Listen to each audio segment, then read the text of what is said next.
Welcome to One Actual. This is Callie. Today we're going to be doing some flight lead tips that I've learned over my time as a flight lead. We're going to be doing this in the context of another FAM flight. Today I have with me Toby. Toby, how are you doing, brother? Excellent, sir. Excellent. So with update day, we're delayed about 30 minutes because normally our server would be updated by the person that admins it. He hasn't had a chance to do it. I changed routers, and so we had to go through getting all the ports open and stuff. But we're here.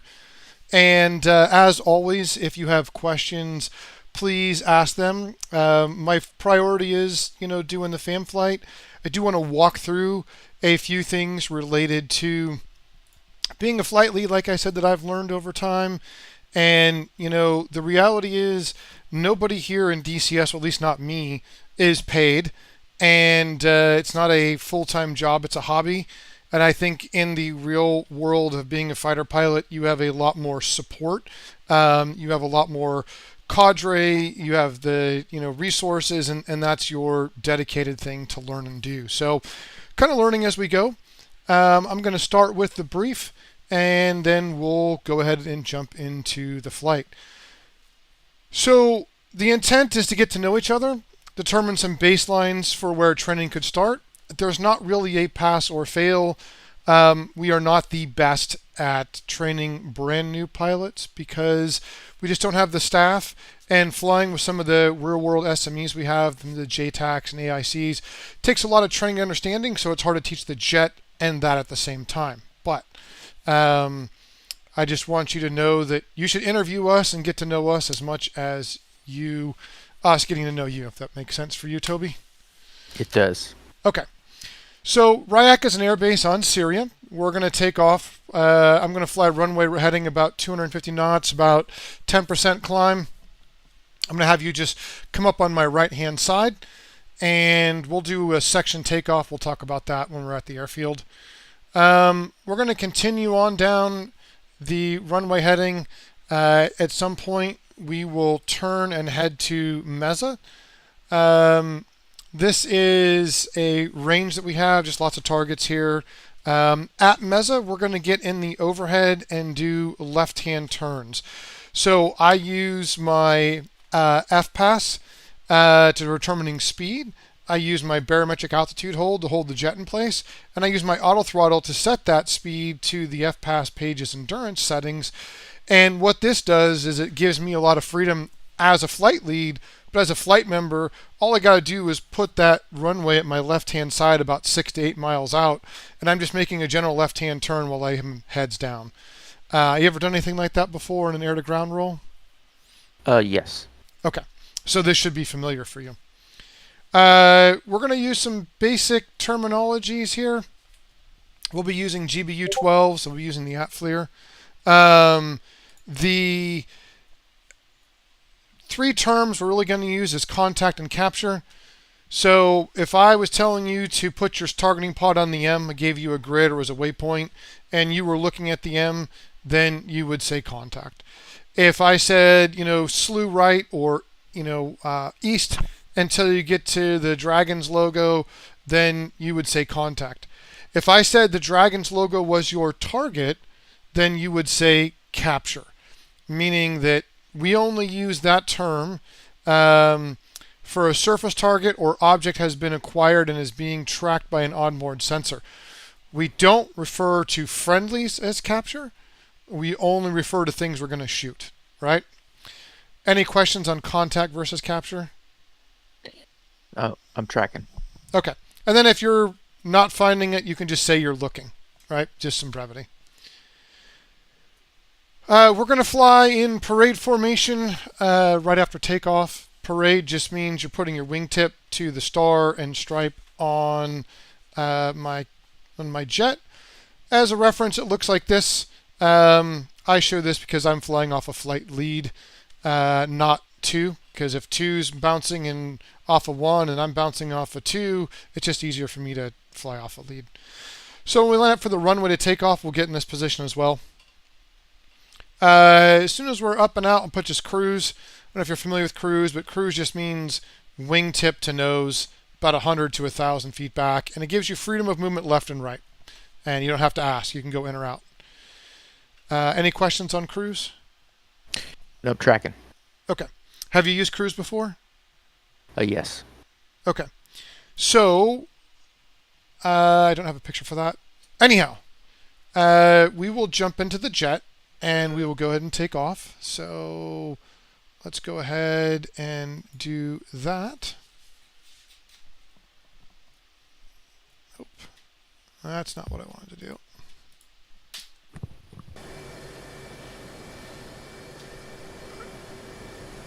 Okay, radio check, one on the right.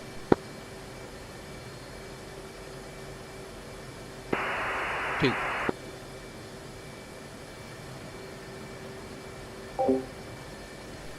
Alright, as we transition from Discord to SRS, you'll hear maybe some differences in our voices.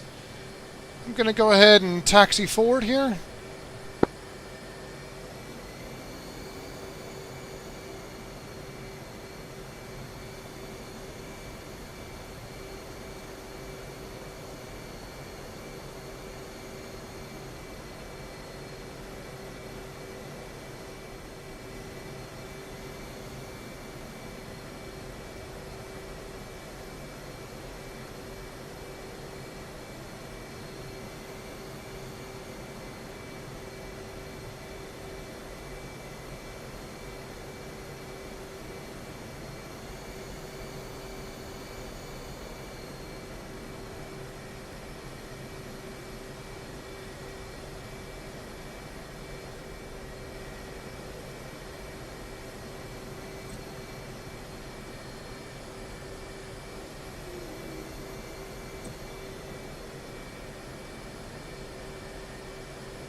Alright, so let me know when you're set behind me.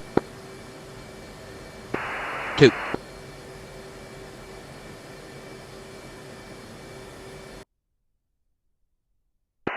Set. Okay, so we're going to go ahead and taxi onto the runway. I'm going to take the left side of the runway, so the left half of the center dark line. You're going to take the right half, and you'll just line up that missile tip with that star and stripe.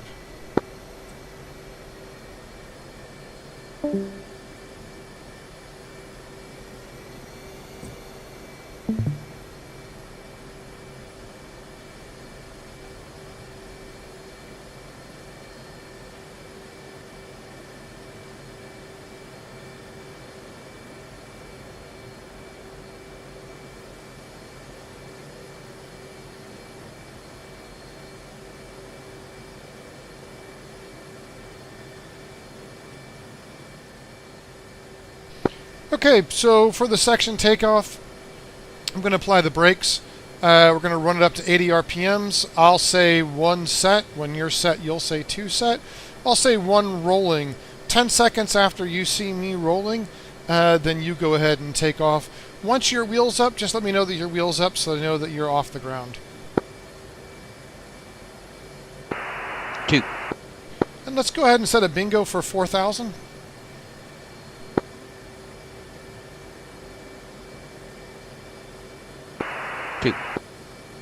Alright, flight, run them up. 1 is set. 2 set. 1 rolling.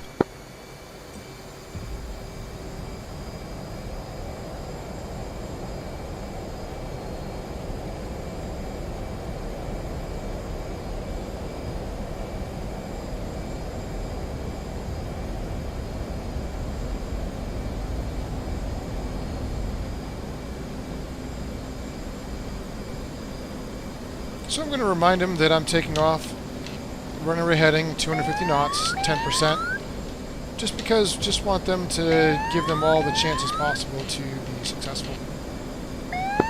Okay, so I've taken off, I'm runway heading 250 knots, about 10% climb. 10-degree climb. 2 wheels up.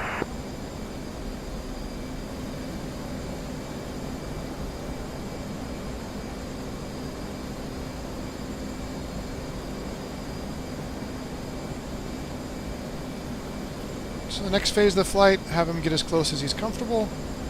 Have him change channels, just see if he's used to doing that in formation or not. Did you just fly underneath me? Yeah, I had to drop the brake.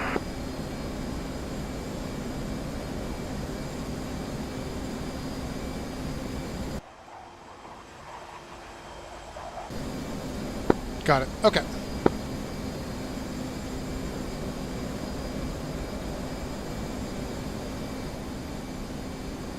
Just come on up to my right side.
And then I don't care how close you get, just as close as comfortable for you. But just get into that position in the parade.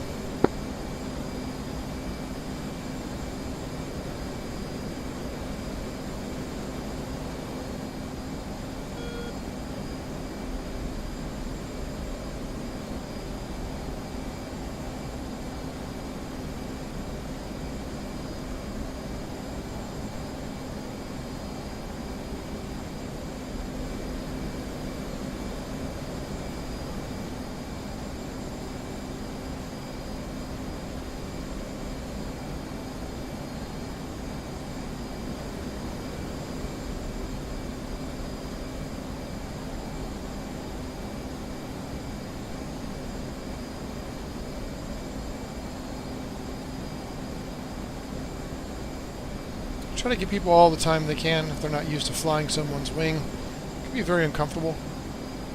And I try to reduce stress. I think it's a big key is to make it as easy as possible.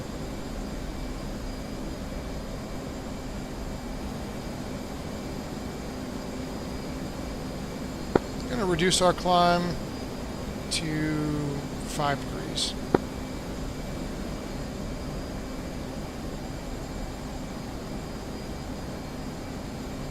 Have you ever messed with the curves on your joystick? I have, to my detriment sometimes. Just looks like you are putting an input and it's not happening fast enough, and maybe it's like a reaction thing, but if that's comfortable for you, then let's just go with that. I'm going to level us off here at about 22,000. And then for our radios, go ahead and push COM 1 to channel 6, which we would say push 6 left. 2.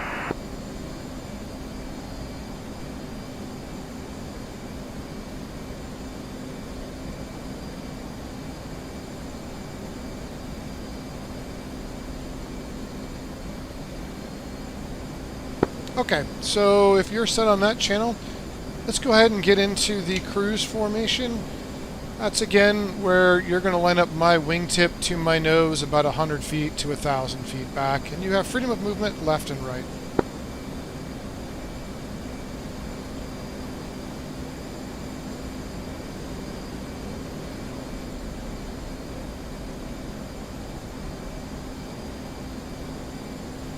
Let me know when you're comfortable in that position.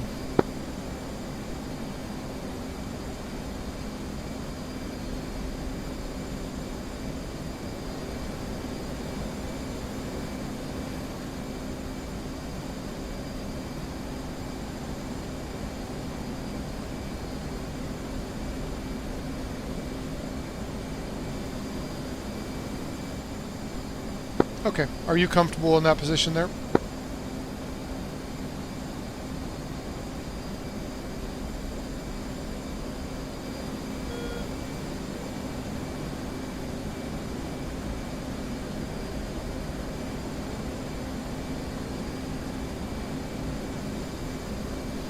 Do you still have me on the radio?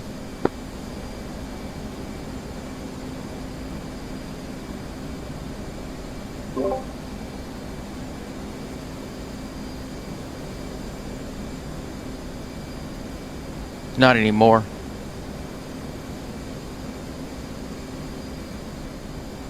Six on the left, one on the right.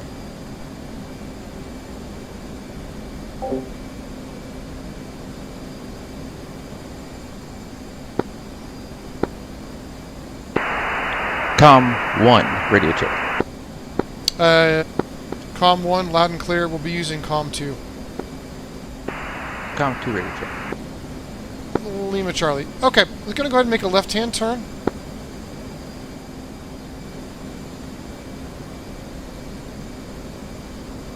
And then go ahead and fence in.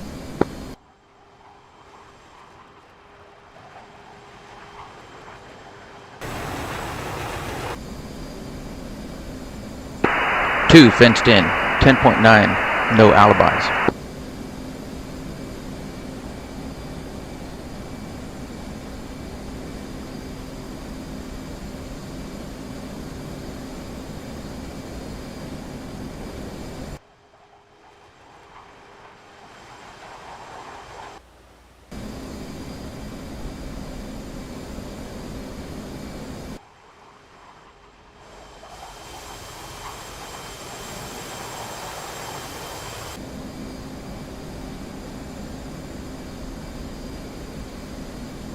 Just trying to see if he turned his lights off.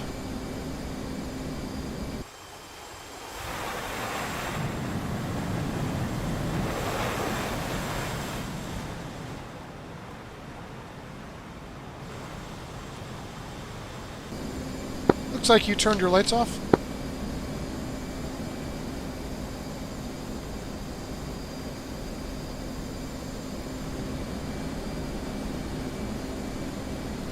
And then go ahead and designate waypoint 6.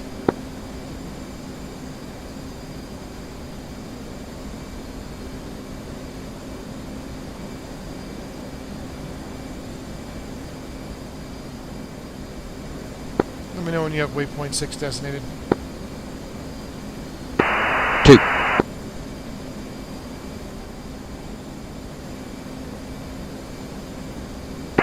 Set. Okay, we are 37 miles from the waypoint.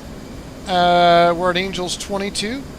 When we get to Angels 20, I want you to go ahead and descend to Angels 21. And then we'll be setting up our F-pass. I'm showing my current endurance is 0.56. And for endurance, so we'll get there. We'll set up that left-hand turn. Again, using your barometric altitude hold, using your auto throttle, and then just staying in a nice left-hand turn. 2. I've lost visual of you. Oh, there you are. Yep, and you do have freedom of movement. You can go inside or out. Now, one trick is, when you have the targeting pod up, go ahead and sensor control in the direction of the targeting pod to bring up the diamond.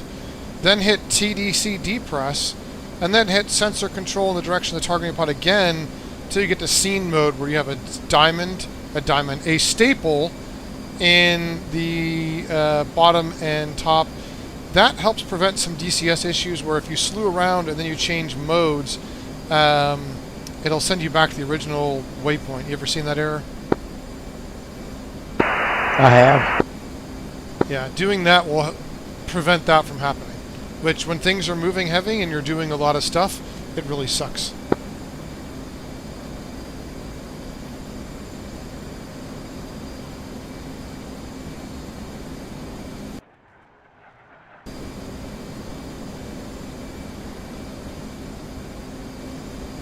So I'm bringing us in offset to the right a little bit here so we can kind of set up that left-hand circle.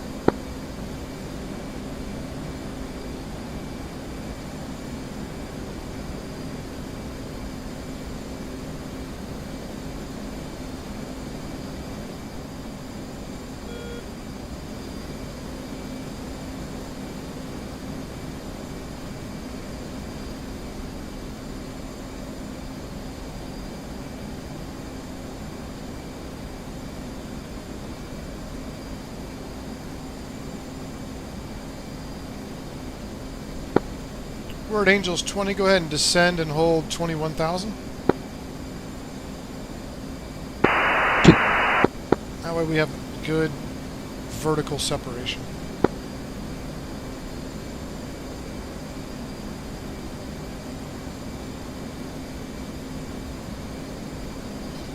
So as a flight lead, I want to keep us safe in the airspace. That can be vertical or lateral. Vertical is probably one of the easier ones.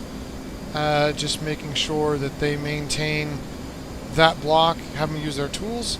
If I have them do in trail, so lateral some kind of distance, I'd have them go to the HMD page, and I'll show you here.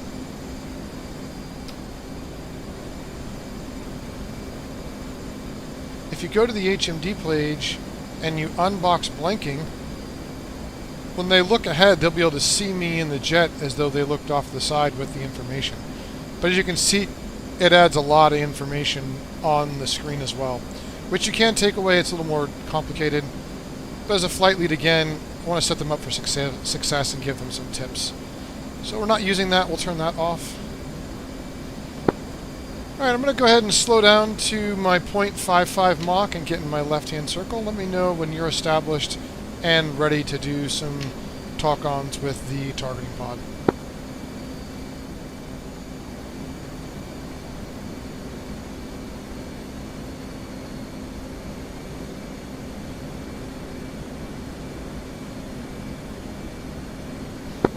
Can you turn your data link on? Do you know how to do that? Yeah, data link should be on. I'm just not seeing you on SA page.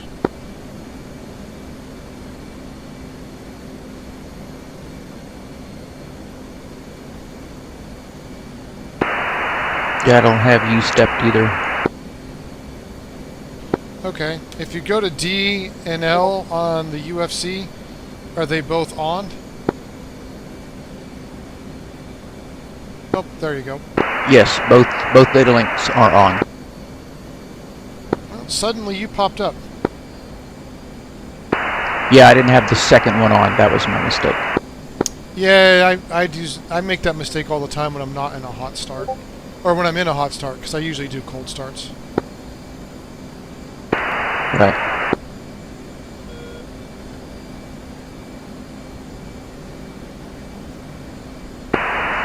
I'm set for our orbit if we, I think we're a little close to our target there.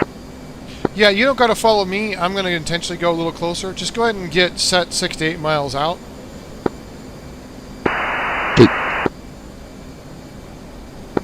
And then go ahead and do that and let me know when you're ready.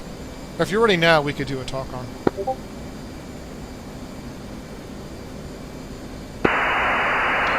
I'm set. Okay. I want you to follow the runway. I want you to follow the runway west until you get to the end of the runway.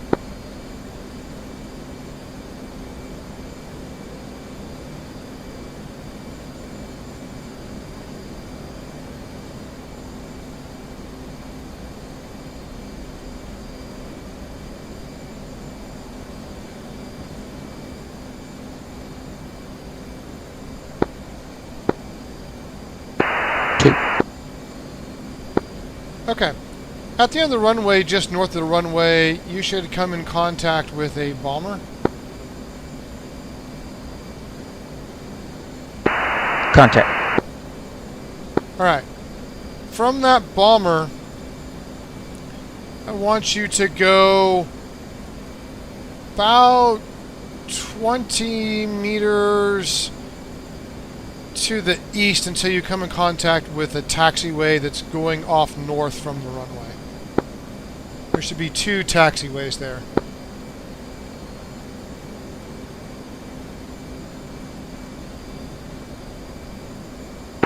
Set.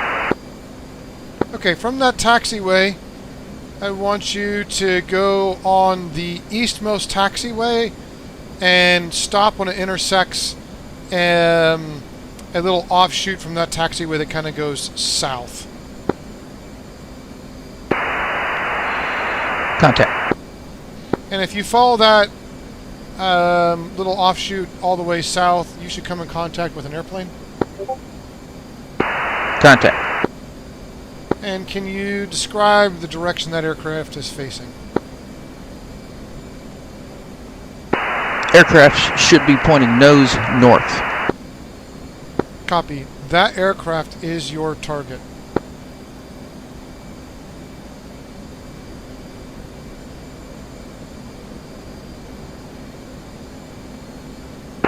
Captured. Okay, I want you to push off 8 miles north. Call in with your heading, and I will give you clearance on final. So you would go out to the north. You don't have to come in on 180. You actually have a 45-degree window, but be as close as you can to 180. I would recommend setting your course line. You know, set a course line to what your targeting pod's looking at.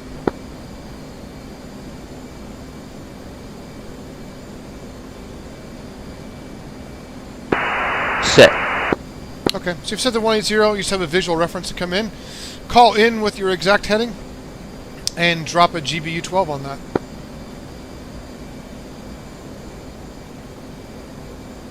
And when you're doing runs in, or any bombing, you want to be about 350 knots. So go ahead and speed up.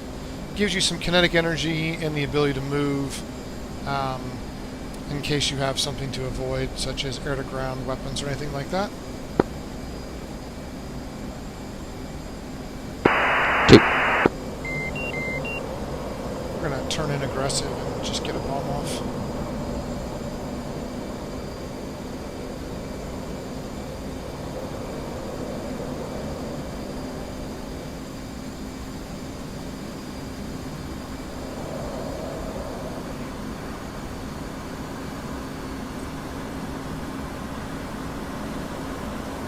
Oh, we're off. My targeting pod's off. So now I just need to get out of the airspace and let him do this thing.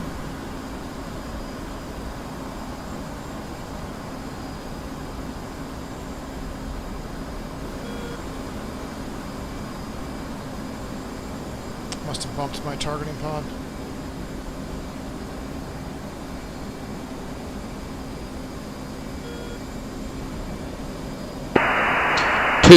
Looking. Did you lose the target? Affirm. Copy, then go ahead and turn off, and let's get reestablished on the target.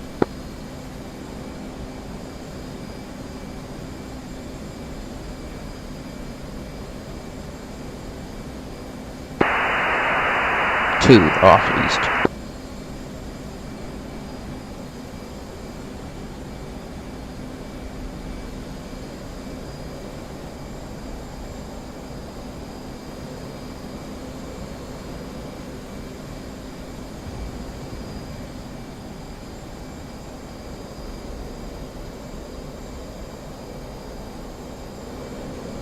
Do you need me to talk you back onto the target?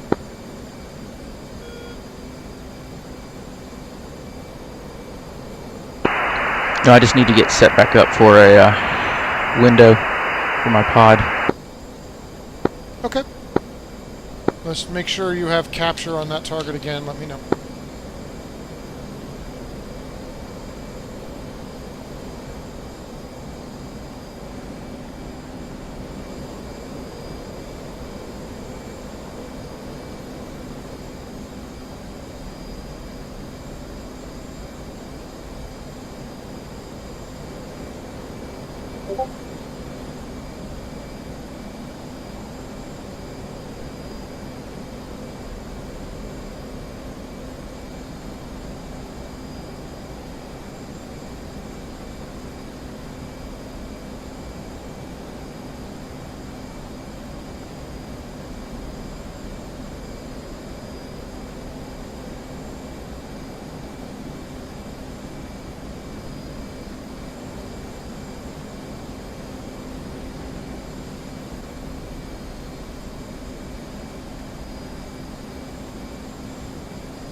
Just going to make sure his diamond and staple line up.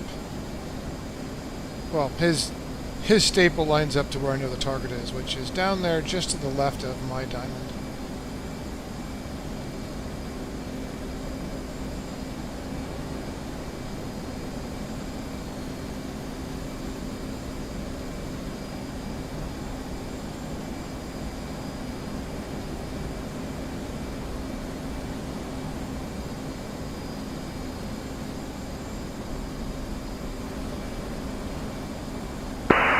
Two in from the north.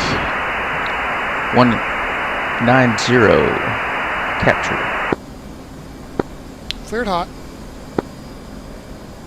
So, using all your tools, Two in hot. make sure your wingman is where they're supposed to be. The diamond and the staple here really helps. I don't have to ask, I can see it. Ooh, are we using laser code? Oh, I'm sorry. If I didn't give you a laser code, use 17. Just go ahead and use defaults. Just use your defaults.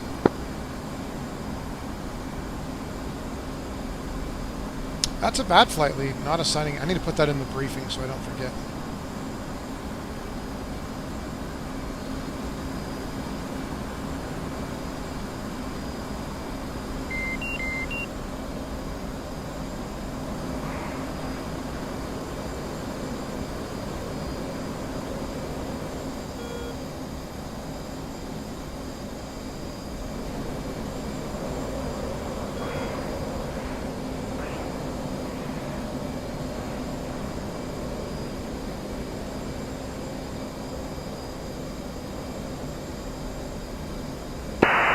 Two, 10 seconds to release.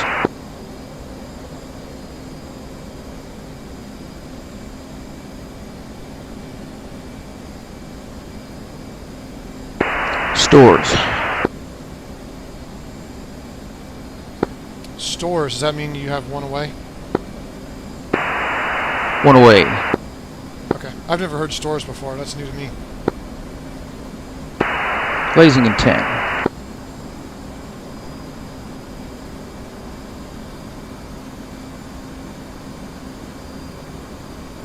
Blazing 1688.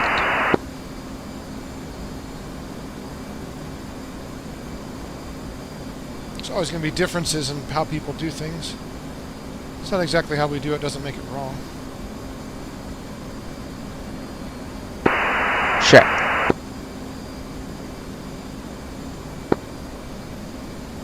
Lead confirms good hits on target. To the east of your last target, about 150 meters, there should be another jet facing the same direction as your last.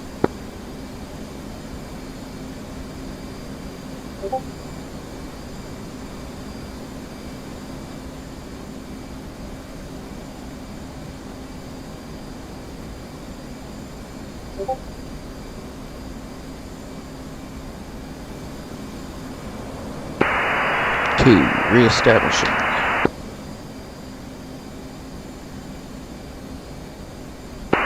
Looking.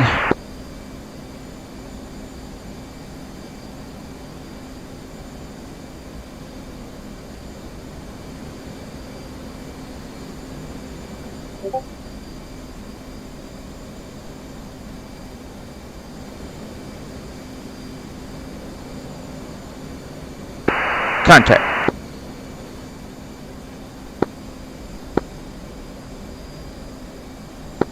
Copy, that is your target.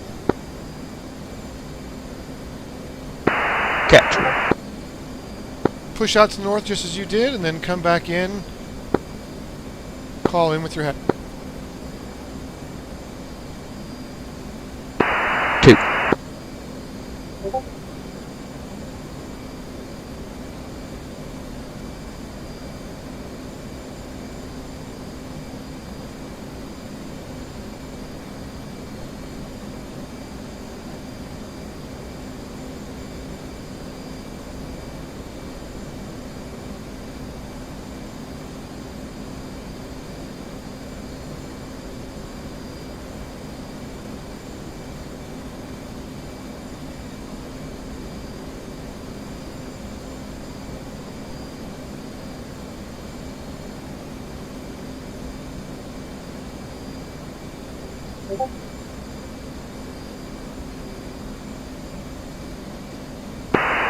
2 in from the north. Cleared hot.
Release in 10.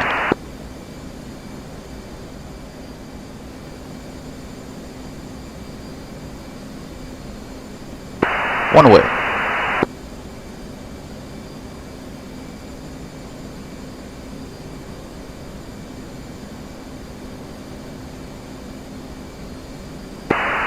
Blazing in 10.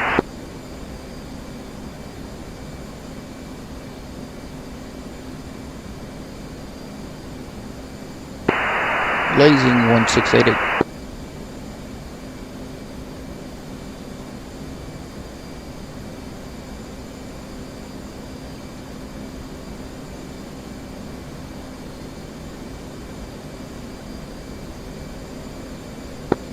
Good effects, go ahead and get established in the overhead, and let me know when you're ready to copy a grid. 2.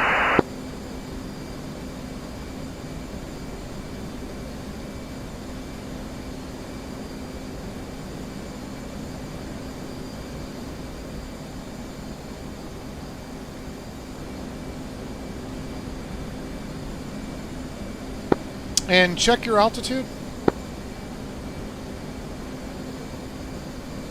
SA page could be wrong, but it's showing me that you're at 22,000. 2's off. Reestablishing 21. Copy.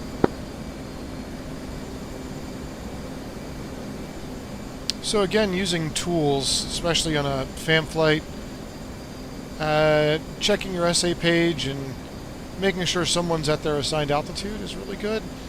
Having that habit, though, helps me when I'm leading other flights, making sure we're being safe, that someone else isn't being overwhelmed or overloaded. Of course, you got to have the bandwidth to do that, and I think as a flight lead, thinking ahead, getting your assignments done, and then, you know, trying to remember to always be on task to support the flight and make sure they're doing what they're supposed to.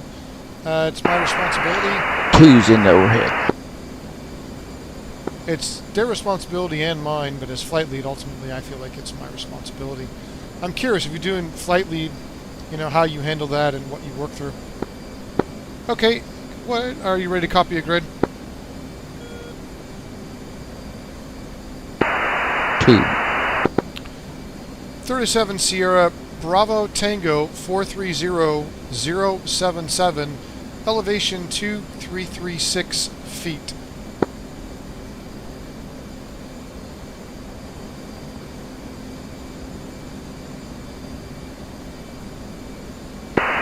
And I missed all that. Sorry. Okay, let me know when you're ready. I'll give it to you again. At 37 Charlie Bravo Tango 430077. It's 37 Sierra Bravo Tango 430077, elevation 2334 feet.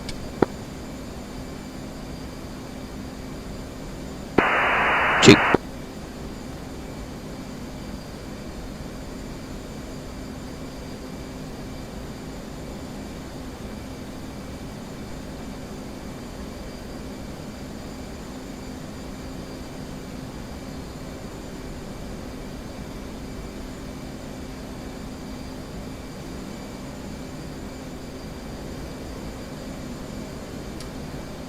Anyhow, as a flight lead, if I'm not doing something, I feel like I'm always don't know if I'm going to use the word wrong, but I feel like I'm not doing everything I can for helping my flight be successful.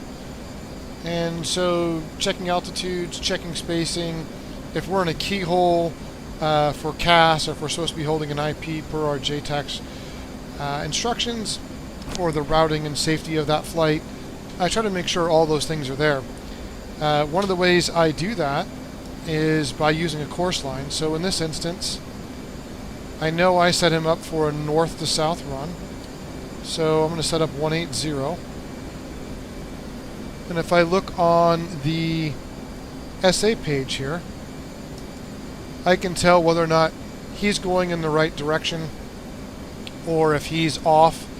And I can see this all just by one little thing. I can see he's targeting in that area. I'm set. Okay, just call in with your heading. And now I can see a lot of information about what's happening. I can double check that his altitude is correct.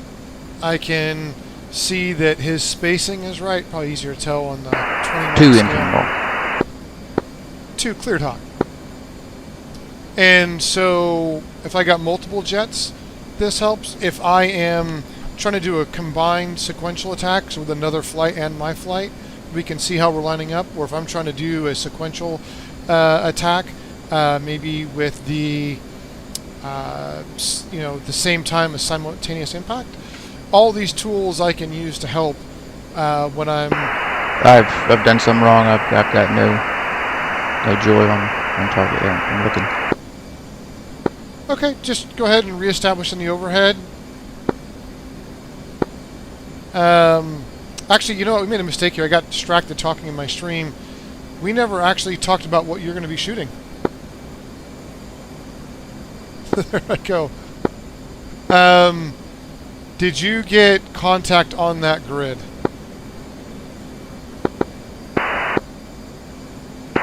I believe I did not, because I could not track the target at that grid reference, so I've entered something incorrectly. Okay. Let's just walk through really quick, doing a grid. HSI, data, UFC, and then you clicked grid, right, on the UFC? Correct. And then Bravo Tango. Bravo Sierra. It's. You know what? Did I say this wrong? Hold on.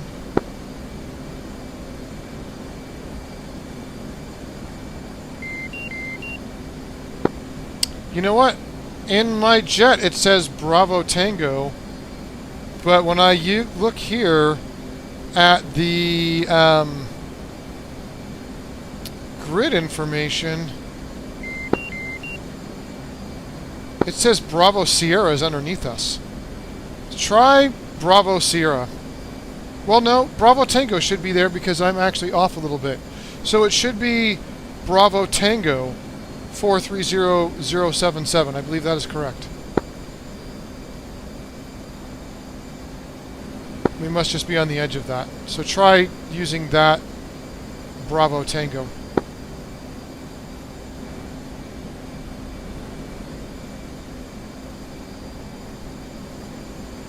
I'll try entering that grid myself.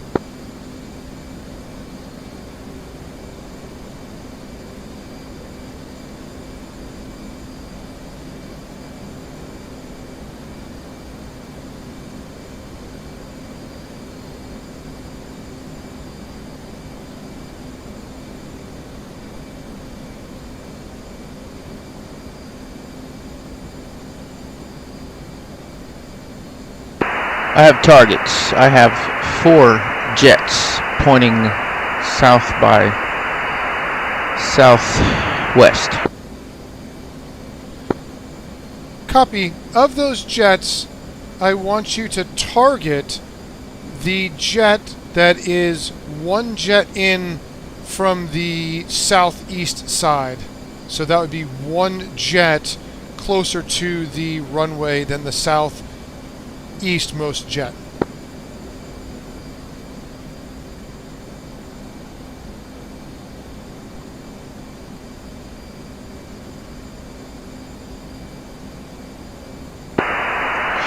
Contact and capture.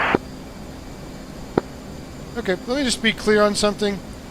If you look at the jet farthest away from the taxi, or from the runway, I want you to do one jet in closer than the farthest jet. So that should be the third jet in from the runway. I might have explained that. I've got contact and capture. Okay, go ahead and go out to the north, come back in, call in with your heading.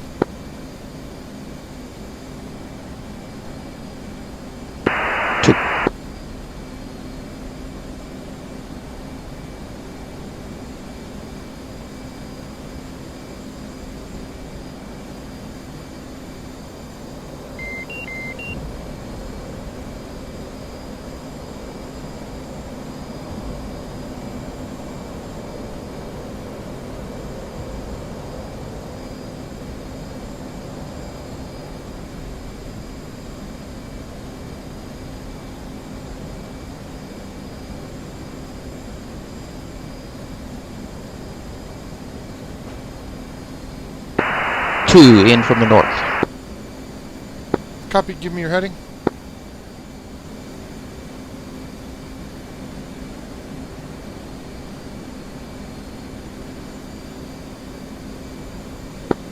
Two, what's your heading? 225, 223, 230. Cleared hot. Technically you have a 45-degree window, so a little off, but the ideal in the instructions, but not bad.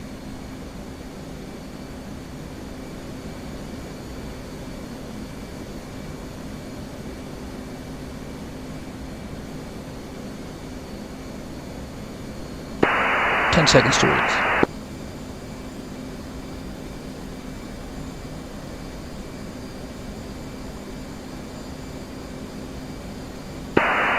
Two, one away.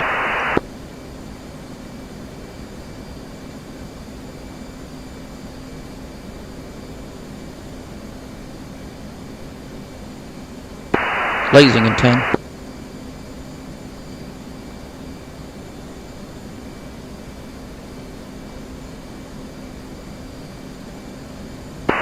Blazing 1688.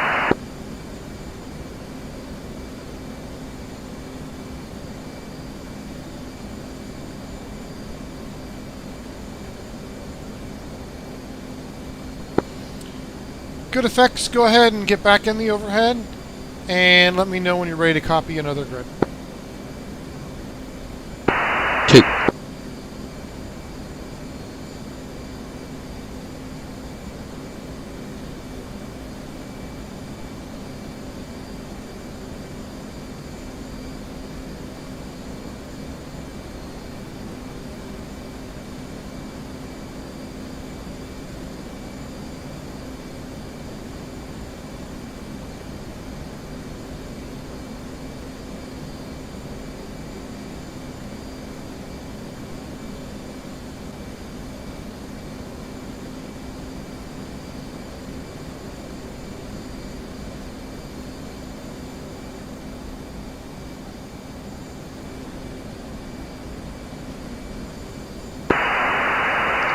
Two, established an overhead.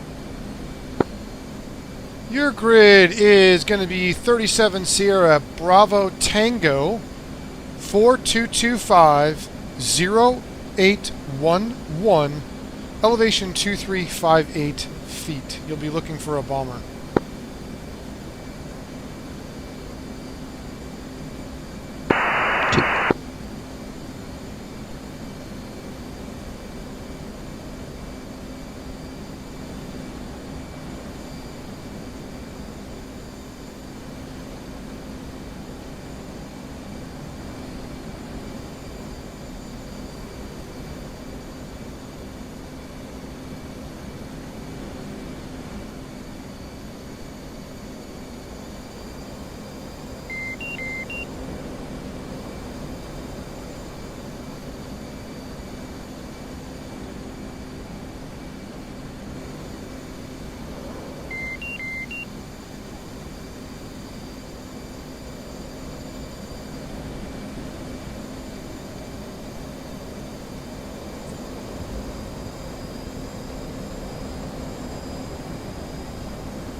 So this is what I was talking about earlier, where I can turn off the blinking and I can see the direct distance ahead in my HUD.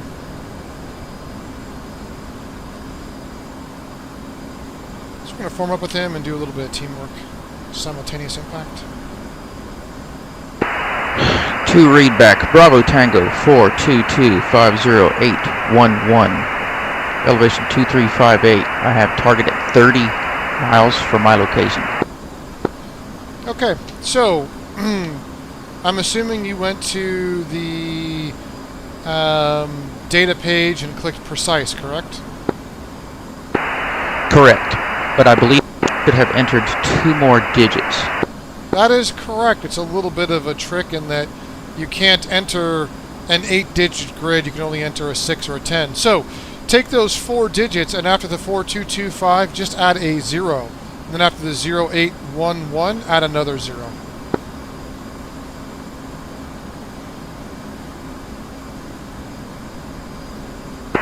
Two copy.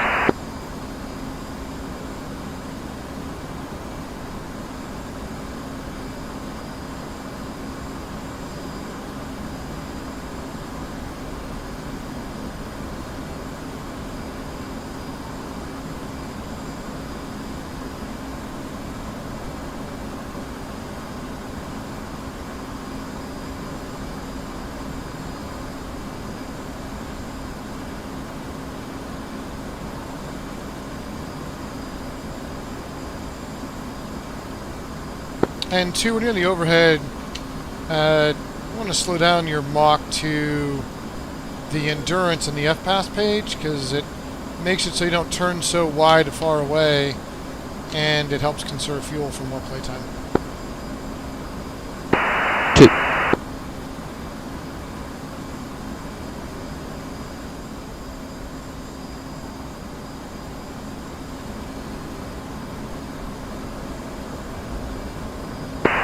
2. Contact. And what do you see down there? I have 3 bombers. Copy. I want you to take the bomber that is closest to the runway.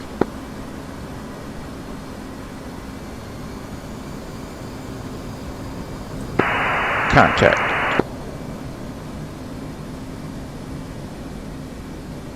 I should have underrun there.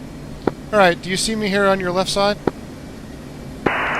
Visual. All right. Go ahead and fly your path. Don't worry about it. I'm going to take the middle bomber. We're going to do it together. I'm going to fly off you, so you don't have to worry about anything. So just continue your path. 2.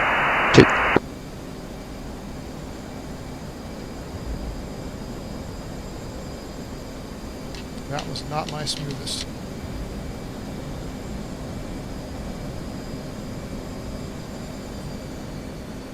And don't forget, you can go back up to 350 knots when we're kinetic. And what's your fuel state? 6.2.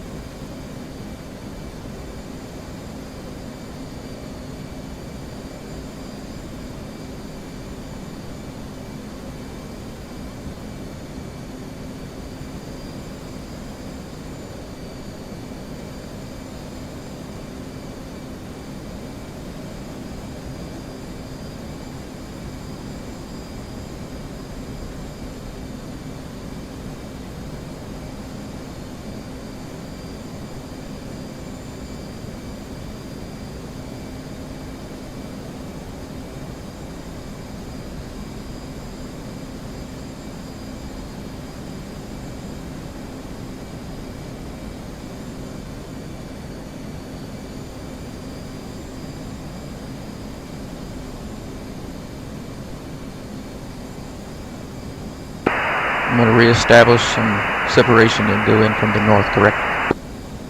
Yep, just as you did before. I forgot to undo my quantity as 2 and it dropped 2 bombs. Anyhow, I'll still fly with them.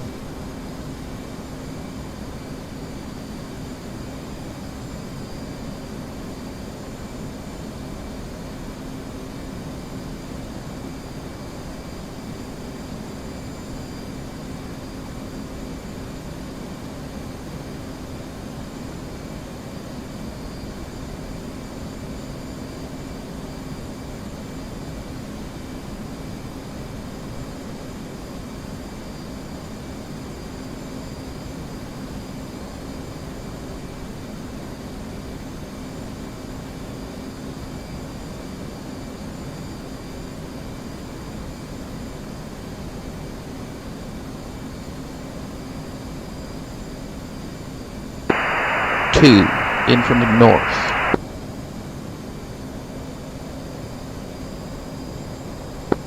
And just tell me your heading when you're turned inbound. And watch your altitude.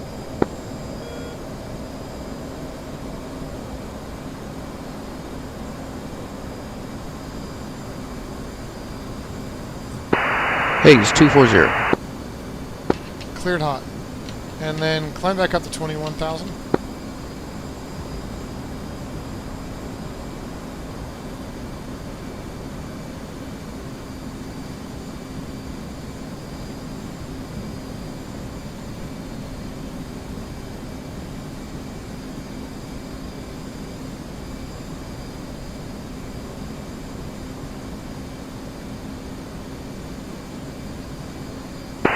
Two, one away.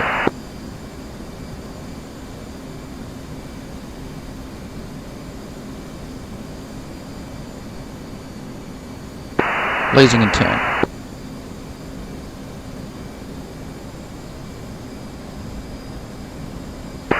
Blazing 1680.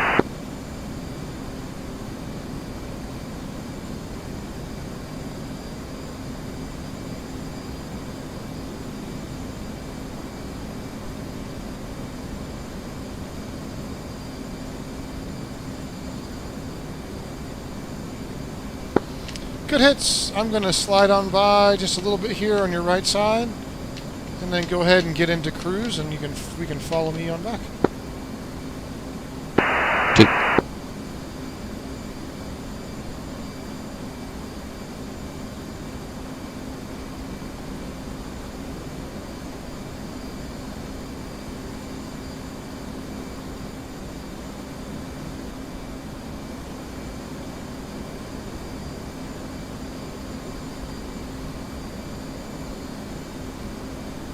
Go ahead and fence up.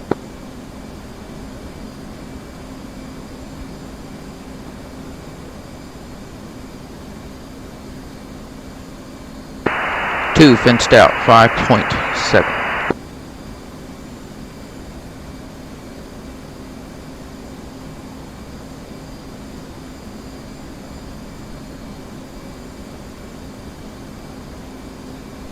We're going to roll out here.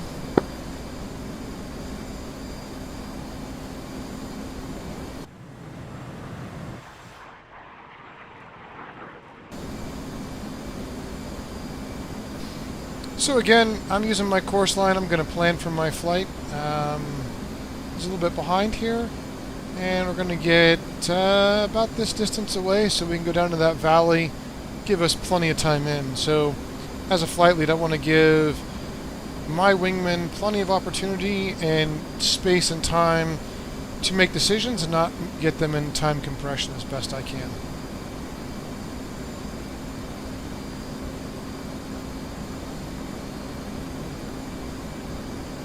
Okay, we're going to make a right-hand turn here, nice and slow. If you're going to come up onto my left-hand side, echelon left. Still be in cruise formation. And we're going to be turning into this valley and descending. 2.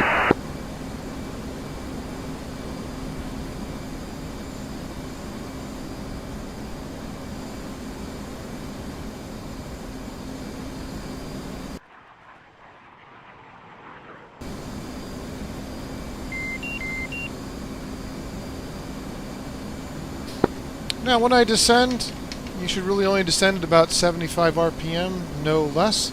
This should prevent you from having to get onto your speed brake, and that's a kind of a blunt tool for slowing down. I'm going to try to keep us close to about 350 knots because that's the speed we're going to do an overhead brake. You've done an overhead brake before, is that correct? Yes. When we do an overhead brake, just to be clear, because we've had some differences, I will put you in parade position onto my right. At a certain point at the runway, I'm going to pull the throttles all the way back. I'm going to put on the speed brake, I'm going to roll left and I'm going to pull about 1% of G. So if I was doing 300 knots, it'd be about 3 Gs. And as I slow down, I ease the Gs to match that 1% of the speed.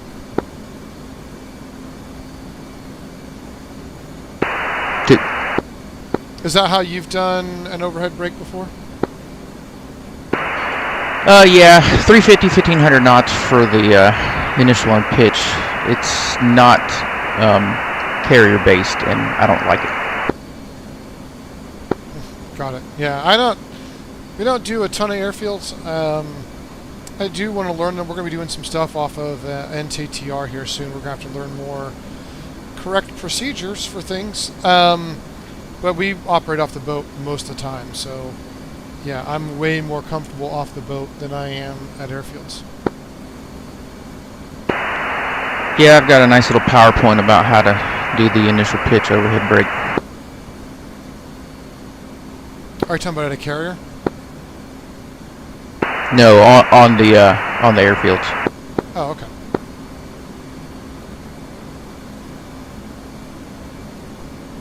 So as I'm using the course line, I'm using the offset to tell me how many miles I am from that course line, and then just trying to turn on nice and smooth and be, I guess, what I call a smooth stick.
Alright, when you can safely, why don't you come on up and get to about 100 feet from me and cruise, and then I'll have us close into parade as we go in for the landing.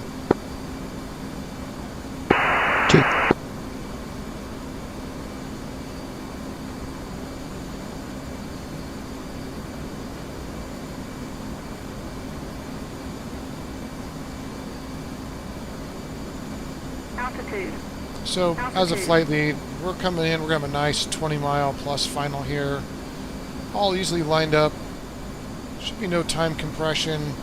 Plenty of time to get set up and work into this. For both myself and him, just going real easy and taking my time.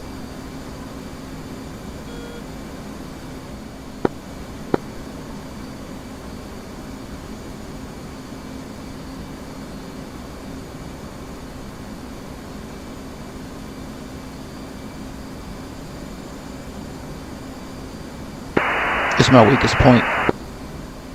What's that? Flying wing? Correct. Well, if you haven't flown with other people, it makes it harder to do. It's not the same with AI. No, it's totally different. And your joystick settings make a difference, and we can talk about that. I'm seeing how I've got something off. Yeah, we can work on that, setting your curve. And just be what's comfortable. To me, it looks like you're making really big movements, but that could be you or your stick. Try to do about half the movements and half the throttle input you think you need to do.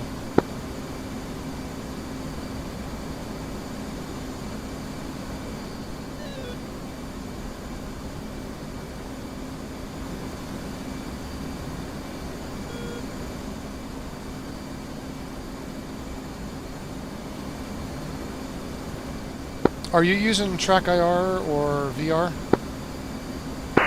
Yeah, I have track IR. Okay.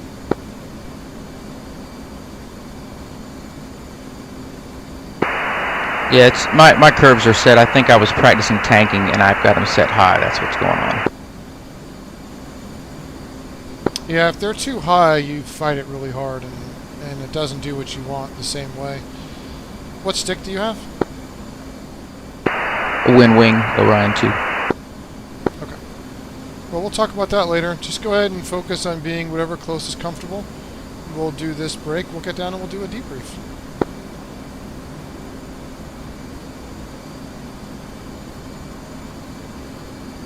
Clearly he's not comfortable, and I'm not going to force someone, especially in a fan flight, to do something they're not comfortable with. I think that just adds pressure, and we're not going to get performance. We need to go work on those curves. They made a huge difference for me when I was aero refueling and flying wing, and so it's one of those little things that, as a group, we can really help other people, and in the community I've seen that a lot. So before we dig in deep on something like that. So brake left or right? We'll be doing a left-hand brake. So I was putting you on the right side.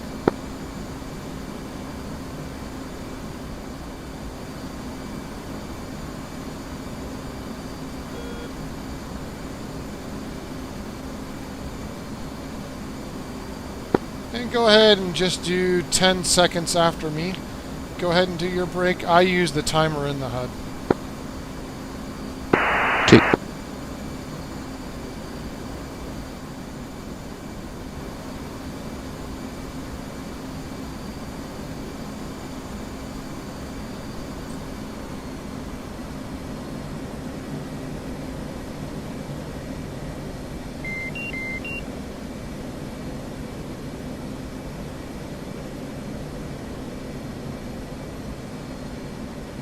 And then go ahead and dirty up at 250.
Two base green stop.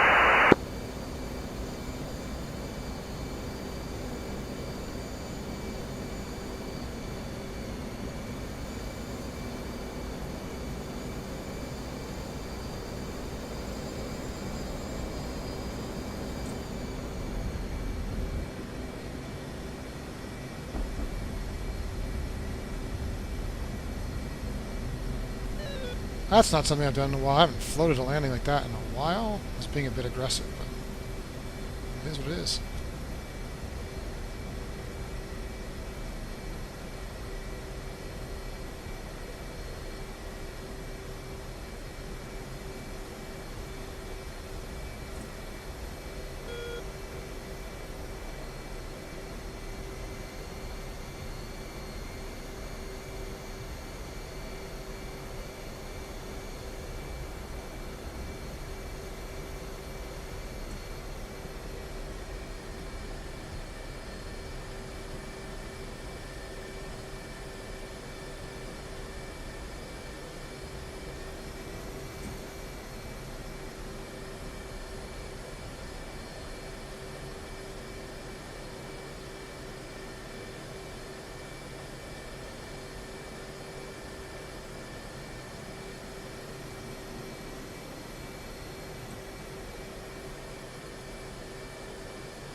Okay, then just park, and then we will hop out and debrief. That was outstanding, sir.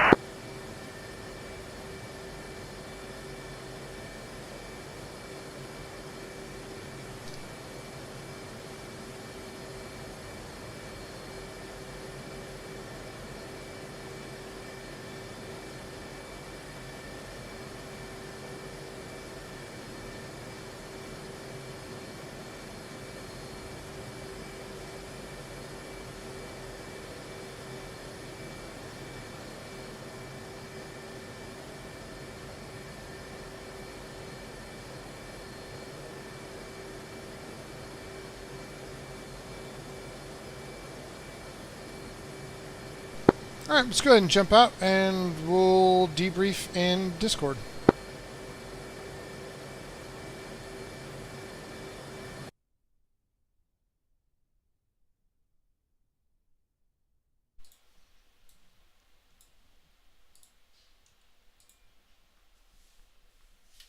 All right, can you hear me? I can. What'd you think? I thought that was outstanding job on your part. Really? Outstanding job. Why Thank is you, that? sir. Just overall good, relaxed direction. You didn't indicate to me that you wished anything but for me to be a good number 2, and your instructions were clear and concise, calm, and delivered. I So, tried to. I made some internal mistakes that time, but it's okay. I mean, again, it's my vision that being a flight lead is a lot of responsibility on my shoulders. There's plenty on yours, but especially getting to know somebody new and, trying to train somebody, I think making the most direct instructions you can in the clearest, simplest way, and then setting an expectation, explaining what you're doing helps, but that's just my style. So let's go through the actual flight. Had you done a section takeoff like this before? Was it different, I'm assuming? I have and I have not. Everyone has something they want to input into their section takeoffs. Like we did a little closer when I did it with someone else. Okay. You mean the closer interval? They did 5-second interval and had me center on the runway while they took left, which put us really close. I think that was preparation for a 3-ship, in my opinion. Yeah, so depending on the runway width, you can do that. In a 3-ship here, you would need to put someone center. I mean, we can even take off together, but again, I'm going for more relaxed than anything, right? So 10 seconds is a Right. good window. A little bit of speed judgment thing here, right? That's the first person that's flown underneath me and set off my RWR, so congratulations. Please tell me I get a new call sign. I've been trying to do that for 36 years. Get a new call sign? Get a new call sign. I wouldn't open that door here, brother. A bunch of savages around here. One of our guys we're calling Bob right now because of blue on blue. So, Oh, man. yeah. Anyhow, so we got you in position. It was pretty clear that, if I was doing the admin flight where we're going to be relying on the formation flying more for around the carrier, I would have worked on your joystick a little bit. Here, we're not doing that as much. I don't want to emphasize that too heavy because it's really only useful for a few things, but it is an important skill. And it does help, and it is the same skill as flying a tanker for refueling. So I could tell that was a little bit struggle. I'm not sure exactly here, but probably somewhere here you're changing channels. I think I wasn't clear because I think you ended up on 6 on the right or something. Is that right? I did. I put the 6 on the wrong stud. You were clear. I was Okay. a little stressed at that moment. Right. Yeah. And that happens, right? If you're not used to flying close to somebody. And really what this is to say, hey, are they used to being in formation? And, I'm not going to ask you to do a lot in parade, but changing channels is part of what we've got to be able to do. So that is one thing. Right. So it's really just letting me know what your comfort zone is with that. We got the radio comms figured out with a little bit of Discord. And then I had you fence out. It looked like you even turned your lights off. Fence is an acronym. One of those is emissions. Lights are emissions. So something a lot of people miss. So that was a good job. I did notice you like to fly in trail a lot. I think that's because it's comfortable feeling, especially if you're not used to flying more into a cruise position like this. But it seemed like a lot of times you ended up in trail, and that's fine. I'm not critiquing, I'm just noticing. Right. I did say, hey, at 20 miles, go ahead and descend to 21,000. I don't know if you understood that or not, but at about 19 miles, I had you go ahead and descend. Yeah, you said angels when you said descend. I think you meant to tell me miles at 20 miles descend, and I just got fixated on angels 20. Oh, did I say at Angels 20? Wow. That's my error. So yeah, I meant to say at 20 miles I knew from what you meant waypoint 6. wholeheartedly. I just Okay. right. The a little bit of a stress with the trying to keep up for the first time here Yeah. Well, it's with the always different human. in the jet, right? So Right. we get established in a left-hand turn. Um, I talk you on to your first target pretty quickly. Um, and then you go off north. I actually got too close to do my bombing run. I tried to save it, and I just dove down and didn't get it. This actually caused a later problem, but uh, no big deal for you.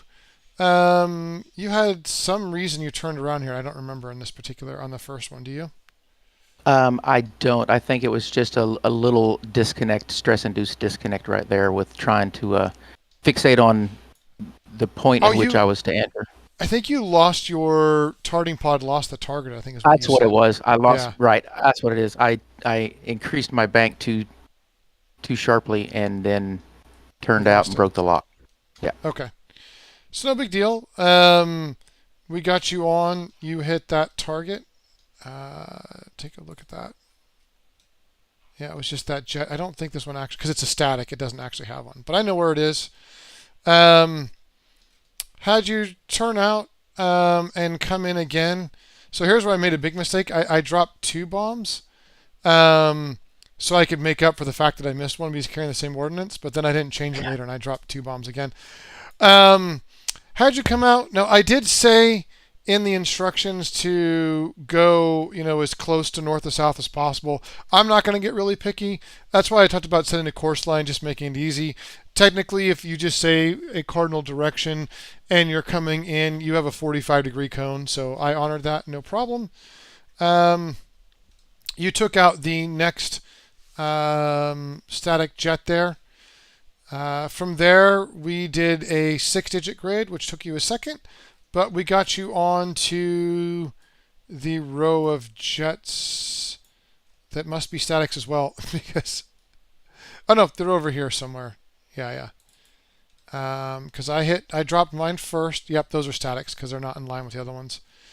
And then you came in a little bit more off, I think, this time than the other one. I think you said like 235 Yeah. or something. Again, Yeah, no that's big right. deal. You hit the target I had intended for you. I did notice a couple times you were out of your altitude. Here you're at 20,000. I think at one point you were at, like 22,000 because I was looking on the SA page and it showed me you at 22,000. So, the big thing here is, again, vertical deconfliction lets us be heads down, lets us use our autopilot and those tools. So it is one more thing to be concentrating on. And so it's something we have to harp on because when we're flying in close proximity like this, it's real easy to have a mishap. But again, as a flight lead, especially with a new pilot, I'm going to check those things as often as I can and get used to, what you're doing. But I'll be Understood. honest with my critiques. So No, I you dropped. must. Yeah. Should I drop? Oh, I dropped 2. I see what I did. I thought I dropped 2 at once, but no big deal. Um, you dropped on your target, which was that other plane near where I did. And I apologize, I'm a little confused. I used the staple to see what you were looking at there, and I could tell you were looking at the wrong jet. So again, using the tools I have to manage the flight, I wanted you to hit a different target. I restated how I said it, and then we got on target. I noticed that the second time it was very clear, and you moved to that target. So that works out. I wanted to give you a 4-digit grid, which again, the Hornet, I wouldn't say is a trick, but you can really only enter a 3 or a 10. And if you enter an 8-digit, when you hit precise, it's going to add 2 zeros, I think, to the front side or something, and you're going to end up all over the place away from it, which you did. Yeah, that's what happened. Yeah. Yep. So no crazy huge deal. I kind of expect that. I walked you through it. We got you on target. Speaking of blowing through, I always admit my mistakes. I was paying attention to too many things, and I passed you. I didn't mean to do that. But we got on. The whole idea here is to just do a little bit more of the teamwork. Had I had a bomb, we would have dropped at the same time, and we would have had simultaneous impacts on the target, which is again a static, so we don't see it. But I did see you hit the right one. And again, sometimes our JTACs will have us come in and do a simultaneous attack, and that can be dictated by formation. And with this here, our bombs would have probably hit within a second or two of each other, so no big deal.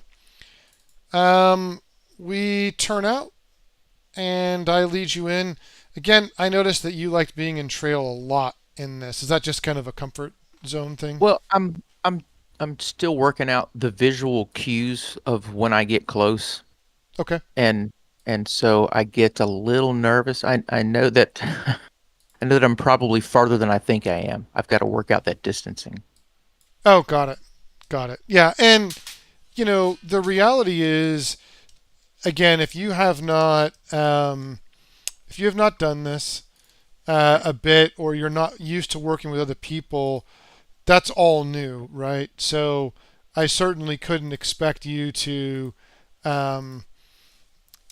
do that super well if you're not practiced with it, right?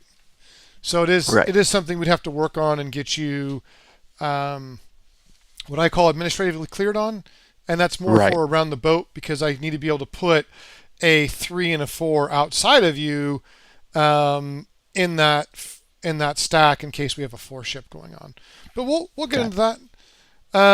We come on down the valley. Again, I try to be very smooth. I'm using my course line. I try to get you plenty of time and not rush it or give time compression. I did notice again that you were struggling a little bit. We'll talk about that. We can work on those. I do think some of that's probably getting used to it. I do think, though, from what I can tell and what I've seen before, that it looks like some of that is your stick. And so setting your curves the right way helps. I don't know where your curves are. We can dig into that at another point. We go ahead and do the break here. It did look like you did 10 seconds because mine was like 44. Yeah, you're right there about the same time. We turned off a little bit different, no big deal. Yeah, too sharp on me. Yeah, I mean, it's not a huge deal. The most important thing here is that we have some lateral separation and that you're not flying up over me. Looks like you did the same general technique, maybe just pulled a little too hard. No big deal. I may have pulled a little soft too. So we land. I actually floated my landing a little bit. I don't think I've done that, and I don't even know when on a landing. But hey, I own my mistakes. We come in, we land, and so overall, how do you feel about this flight for yourself? I definitely see where I need to incorporate the human aspect into my formation. The AI is too predictable. You can practice AI all you want, but you can just get used to where the AI goes, and that's easy. But manipulating a human, and I got to work on judging distance. It looks to me like. But other than that, I was surprised at how well I did. To be honest with you, the fact that I dropped a bomb and hit my target. Okay. Have you not worked with 12s a lot? Yes, I just having a person there was I've never done it with people, so having someone there was a heightened stressor. Yep, it adds to it. Hopefully, though, that teamwork side you were actually able to enjoy. You made it very comfortable for the condition that it was, and I really appreciate your leadership in that. I feel it's important to, there's going to be, especially flying with this group, there's going to be plenty of heightened stress that I don't have to artificially induce. And especially in a fan flight, I'm more looking to enable you and show you teamwork and see if this is something that you enjoy. Because if you don't enjoy doing teamwork, we are not the right place for you for sure. Right. Had you done any kind of the targeting pod work before, contact capture, any of that stuff? No, that was my first time, and that was my first time receiving coordinates outside of an AI instruction. Okay. Is right. I mean, you were able to get them in. You made the classic, 8-digit Yeah, grid I mistake. knew I was going to make that. Yeah, no big deal. Again, I want to ratchet down. I want to try to be a good flight lead because I want to show what that's like. And again, I work from the concept of setting you up for success, walking you through it, talking you through those things. Is there anything I could have done to help you make this flight easier for you? I Short of driving the jet for me, I don't know how, because to be honest, this should have been harder for me. But your ability to relay the information, calm, cool, collect, precise, and then reiterate when need be without stressing, really assisted in my ability to follow through, right?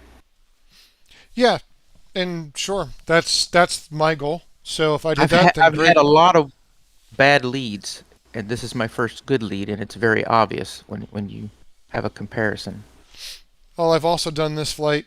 I do make plenty of mistakes. I try to learn from them. So anything I do here is just a series of mistakes I've made to learn it to do it better. Right, right.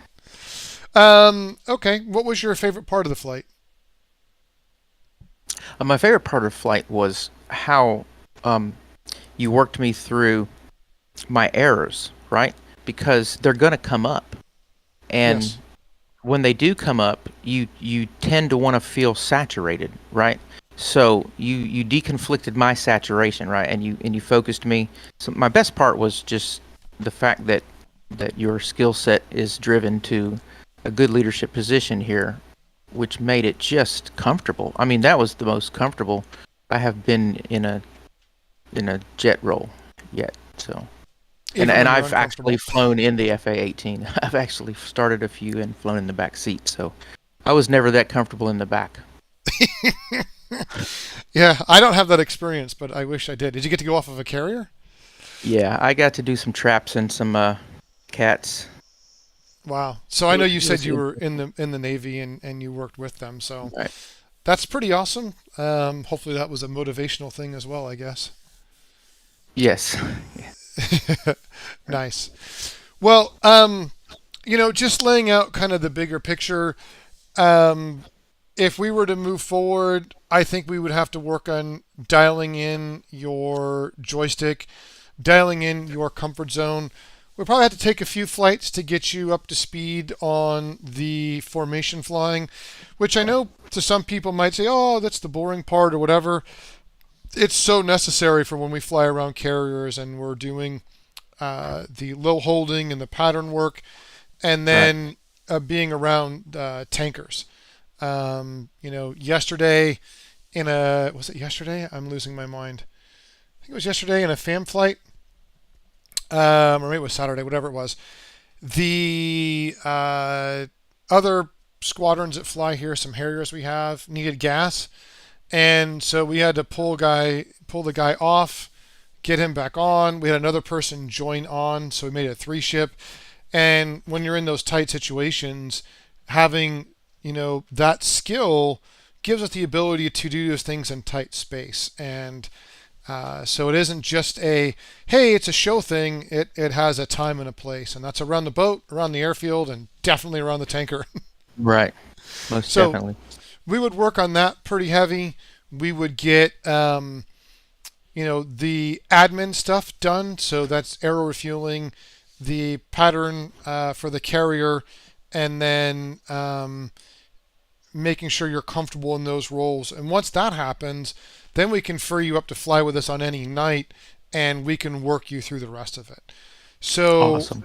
I do think you know the jet reasonably well. I do think that the teamwork side, if you enjoy this, is something you're going to get a lot more of, and that can be overwhelming and take some time. But if I think you have the right mentality and attitude. I would say that there's a long road for you, longer than some Yes. people. Yes, I agree. But if you're open to that, attitude and desire mean a lot. I'd make you a candidate, and we could go forward and see how this plays out for you. That is awesome. This is more than just a sim for me. This is an outlet to achieve something I could not as an enlisted man, right? Right. So having filled a role sitting in the backseat as a maintenance flight personnel in the D models, you dream about this step that you take. When you can't achieve it, you want to get the most out of it when you find an opportunity to sim it, do you not? And your style is equivalent to real training. You must form fly. You can't function in a section without it. You can't perform your roles without it. So I want those things. Yeah, and I mean, I think here we do try to get the most out of the sim we can with the tools we have and the people, and make it realistic, because that makes a never-ending challenge. You always have skills you can refine. There's always going to be more things we're doing Right. with the subject matter experts, and that keeps it interesting. And for me, DCS has some real things that are immersion breaking. The way that tanker peels off, the way that bullets ricochet out of the Huey. Just certain things are just like, man, this is killing my immersion and my experience. But what keeps me motivated is the fact that I have a team. We try to fly realistic, and we try to make the most out of that. And to me, that's where that is. So, like I said, I'll happily make you a candidate. We'll move forward, and we'll help you get to the place you need to be with putting in some time and effort. With that, I will end the stream. I thank people for watching. This is the One Actual DCS Sim community. It's been a fan flight with a new candidate here. I have tried to inject some of the things I do as a team lead, as a flight lead. I was actually a team lead in the military, not a flight lead, because I was never a pilot. So anyhow, I try to inject a little bit of that in this flight and talk about that. I think that's an important step, and a lot of things I've learned with taking some time. We'll do another discussion, hopefully with another flight lead, and break down some more of these, and maybe get some interaction from the community with some questions. I thank you for watching. If you want to see more of this kind of content, please like and subscribe and comment of things you'd like to see. One of my goals is to demonstrate what it's like to be in a squadron in DCS, and to kind of open that up to the community for people to see for themselves. So thank you, and take it easy.